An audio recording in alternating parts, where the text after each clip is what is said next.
Hi, today we'll be talking about site-directed mutagenesis and its biotechnological applications.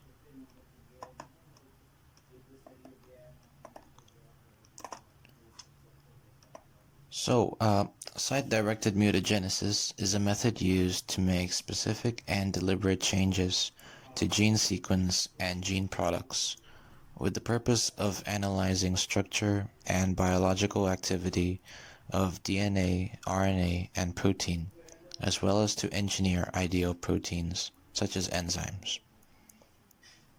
Site-directed mutagenesis, like other biotechnological methods, has developed throughout the years.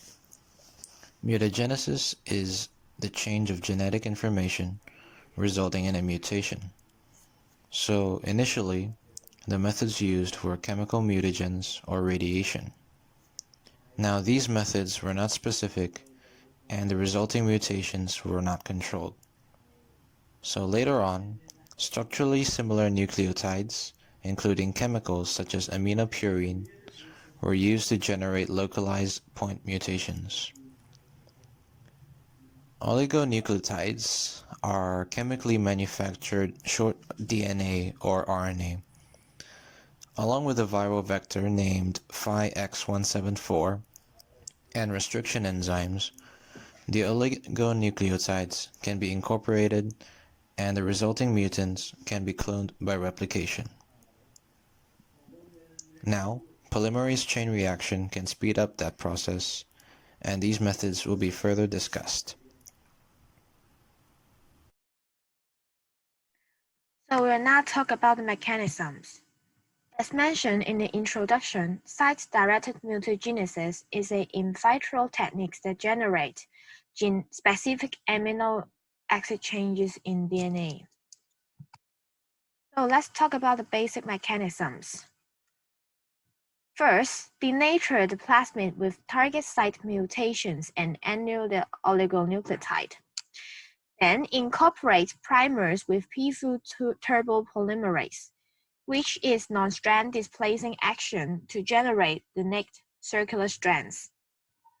Then digest the methylated non-mutated parental DNA template with DPN1 and transform the circular next double-stranded DNA into supercompetent cells.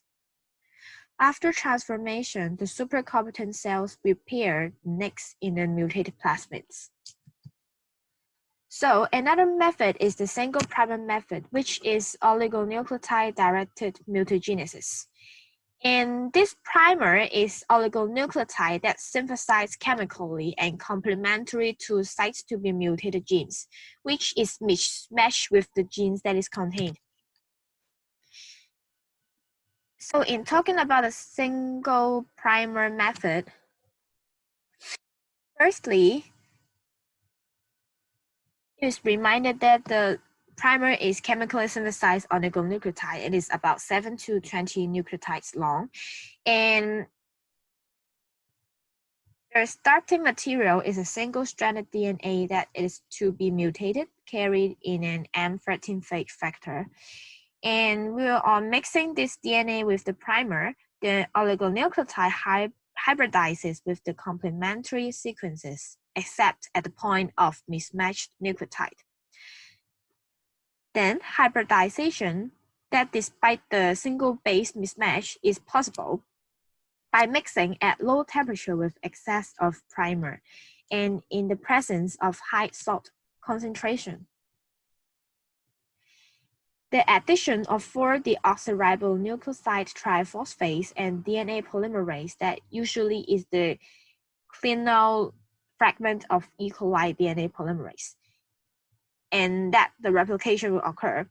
And the oligonucleotide primer is extended to form a complementary strand of the DNA. The end of the newly synthesized DNA are sealed by the enzyme DNA ligase, and a double-stranded DNA, which is the M-phage molecule that containing the mismatch introduced by a nucleotide into E. coli transformation. The infected E. coli cells produce M13 virus particles containing either the original wild-type sequence or the mutant sequence. It is expected that half of the phage M13 particles should carry the wild types and another half should carry the mutant sequences, since the DNA replicates semi-conservatively. After that, the double-stranded DNA of the M13 are isolated, and the oligonucleotide-directed mutagenesis by using plasmid DNA is also in use.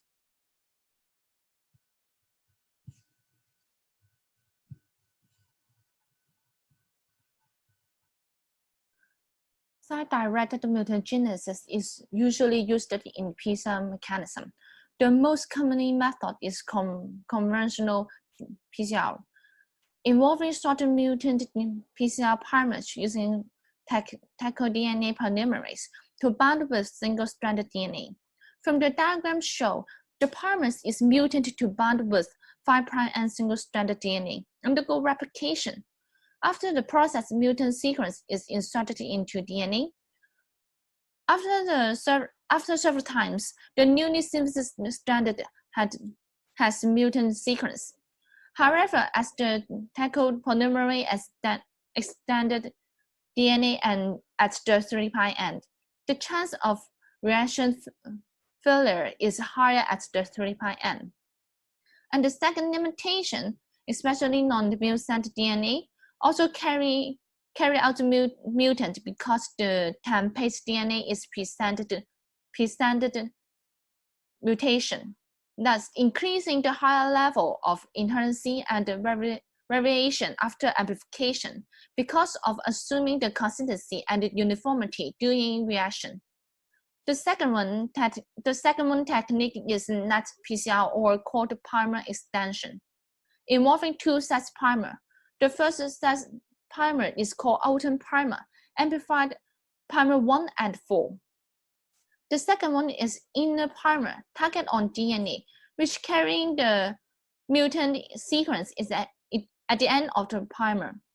Each of the single-stranded DNA creates two different PCR products, which contain the mutant sequence and using primer 1 and 2 to extend after amplification at the first run. And both sequences amplify the full length of entire sequence by using primer 2 and 3, having decided mutation in second round. The advantage of this technique is more accuracy and sensitivity. This is useful to amplification of genes with lower abundancy. Also, higher GC nucleotide content in sequence, that means more stable because of formation of 3 inter-hydrogen bonds. However, the disadvantage is required a lot of primers and reagent, that means higher cost. As adding 2 primers, that may increase the chance of contamination during reaction. And it is time-consuming machine. The last one is the inverse PCR. That's in modifying sequence to amplify in the reverse orientation. Insert the mutant primer into plasmid in the 5' and linearize circularize plasmid DNA. After insert the mutant primer, plasmid will be recircularized by the DNA ligase. As PCR, the method can be carried out one sequence. Primers are required to complement both terminal targets of DNA. Apart from that, a part of SDN is useful to improve the quality of protein to remove harmful elements and useful in the screening snaps. Also building up the map of regulatory elements of genes if promoter or the regulation region is mutant. In addition, for study purpose, SNM can be developed in specific mutation and DNA characteristic, also the modification of encoded protein and post-translation protein. Last one, for technique development, it is useful in gene synthesis and gene editing technology.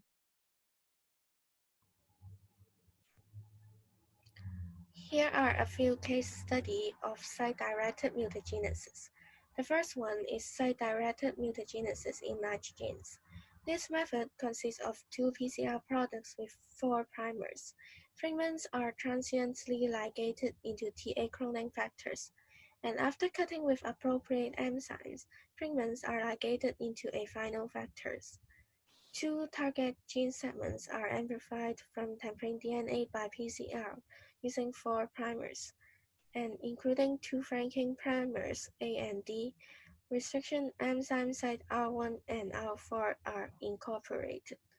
The mutation of interest and a same-sense mutation are introduced to create restriction enzyme site R2 and R3.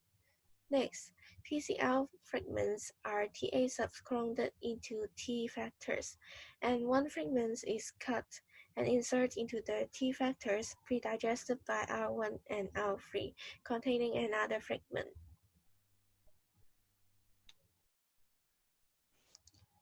The second case study is high-throughput site-directed mutagenesis using oligonucleotides synthesized on DNA chips. In order to generate a series of constructs with multiple mutants unlimited by the cost of oligonucleotides, a research described the first generation of library of single and multiple site-directed mutants using a mixture of oligonucleotides synthesized on DNA chips. They used human interleukin-15 genes as a model, and the library produced 96 different clones in 37 different codons using pools of oligonucleotides. This approach can resolve the problem of massive mutagenesis after successive rounds. Strategies of this mechanism is as follows. The oligonucleotides have been synthesized in situ by microprojection on chips. These oligonucleotides elute as a mix, are purified and phosphorylated. Next, target plasmid is amplified in a single strand with the mutagenic oligonucleotide. The amplified product is digested using DPNL, dialyzed and transformed in E. coli. Several successive rounds can be performed. Analysis of the clones is made by sequencing and by PCR and restriction analysis. Finally, is the case for software tools to design site-directed mutagenesis primer introducing silence restriction sites. The critical point of site-directed mutagenesis are primer design and their annealing temperature. Specific software programs such as SiteFound can be used for the design of a restriction enzyme site within the mutation primers without altering the translated amino acid sequence. For example, SiteFind allowed the introduction of a restriction site near to the point mutation in manner such that the restriction site has no effect on the peptide sequence. Based on the redundancy of genetic code, a peptide can be encoded by different DNA sequences. Then, the novel restriction site can be used as a marker to be easily screened. So, to conclude, site-directed mutagenesis has benefited by the emergence of polymerase chain reaction. The different approaches to polymerase chain reaction both have their advantages and shortcomings, and they can be chosen based on the types of experiments and resources at hand. What's important to note is that the advancement of computer systems has allowed us to create a library of the many results from site-directed mutagenesis, which can be used for future experiments and possibly a much better method for future biotechnological experiments. Thank you.